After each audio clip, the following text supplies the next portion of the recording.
श्रोता प्रेमियों, मैं राम सागर शास्त्री आप लोगों के समक्ष रखने जा रहा हूं एक प्रसंग, कंस जन्म। देखिए, राजा परीक्षित ने सुखदेव जी से कहा, भगवान आपने चंद्रवंश के विस्तार का वर्णन किया, अब मुझे वो कथा सुनाइए जिसके कारण यदुवंश में भगवान कृष्ण को जन्म लेना पड़ा। सुखदेव जी ने कहा, राजन, जब जब धर्म की हानि होती है, असुरों का अत्याचार बढ़ जाता है, तब तब परमात्मा को किसी न किसी रूप में अवतार लेना पड़ता है। अब मैं तुम्हें वो कारण सुनाता हूं जिससे परमात्मा ने कृष्ण के रूप में यदुवंश में अवतार लिया। देखिए, मथुरा नगरी में महाराज उग्रसेन का शासन था कि मथुरा पुरी प्रसिद्ध है यमुना जी के तीर, उग्रसेन नृप थे वहां वयो वृद्ध गंभीर। उग्रसेन बड़े धर्मनिष्ठ, प्रजाभक्त और न्यायी राजा थे।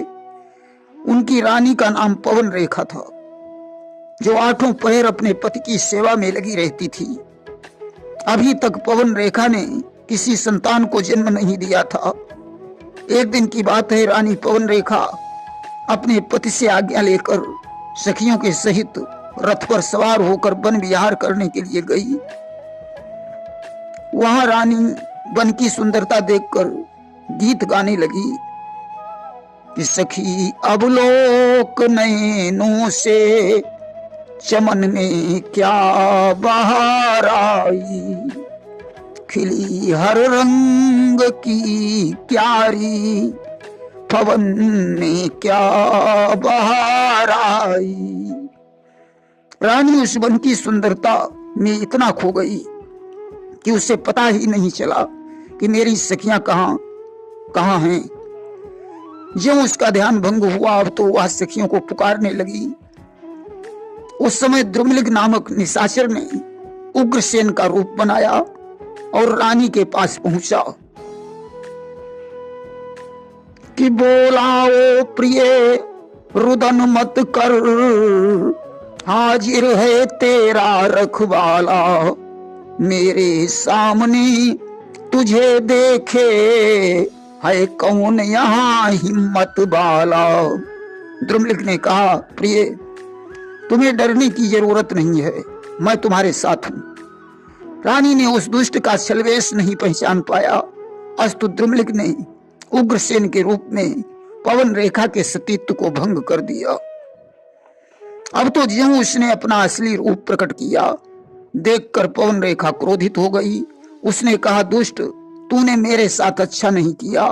अगर मैं लाचार और निस्तेज न होती तो तुझे श्राप देकर अभी भस्म कर देती। कि लाचार और निस्तेज हूं मैं, वरना जौहर दिखला देती, अपनी शक्ति से जला तुझे मिट्टी में अभी मिला देती। द्रुमलिक ने कहा, पवन रेखा, तुम्हारी गोद खाली थी, मैंने उसे भर दिया, यह मेरा उपकार समझो और तुम्हारे द्वारा कोई ऐसा वैसा पुत्र उत्पन्न नहीं होगा। साधारण मनुष्य की बात ही छोड़ो, इंद्र भी उसके आगे हार मानकर चला जाएगा।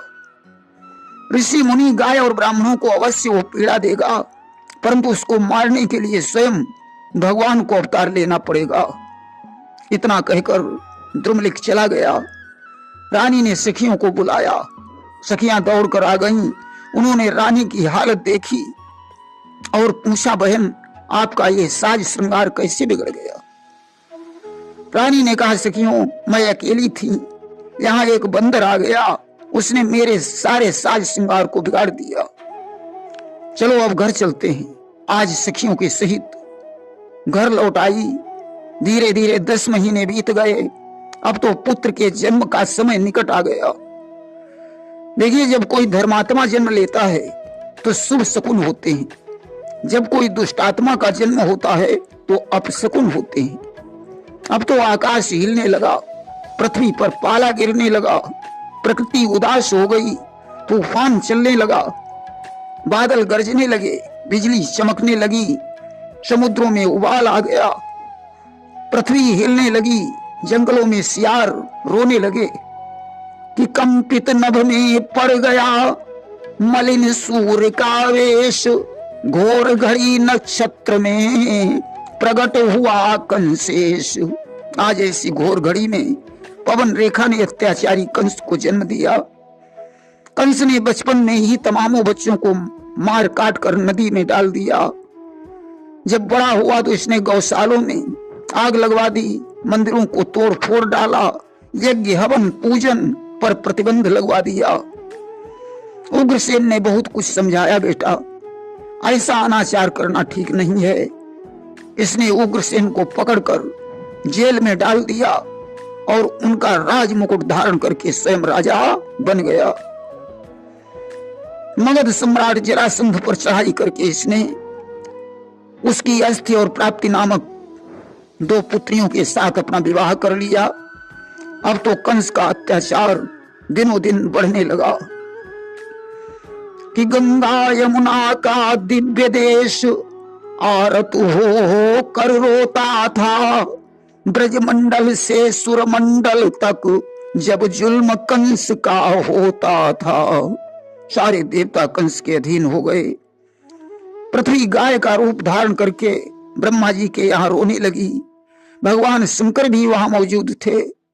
अस्तु सभी देवताओं ने मिलकर करुण पुकार की कि प्रभु हाहाकार हर तरफ है, प्राणों को देव रो रहे हैं, पृथ्वी पर पाप बढ़ रहा है, पृथ्वी पति कहाँ सो रहे हैं।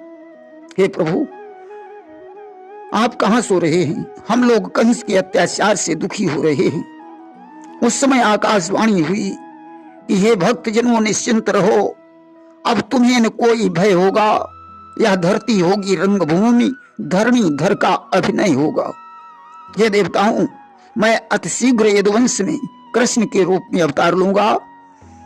शेष जी बलराम बनकर आ रहे हैं। मेरी शक्ति राधा के रूप में बरसाने में अवतीर्ण होगी। आज तो तुम भी यादव बनकर पृथ्वी पर अवतीर्ण हो जाओ। आज आकाशवाणी सुनकर समस्त देवता प्रसन्न हो गए कि गगन ब्रह्म वाणी सुनि काना, अवहरसि फिरे सुर हृदय जुड़ाना। इसके आगे का प्रसंग आप लोग श्रवण करेंगे। देव की विवाह में प्रेम से बोलिए वृंदावन बिहारी लाल की जय।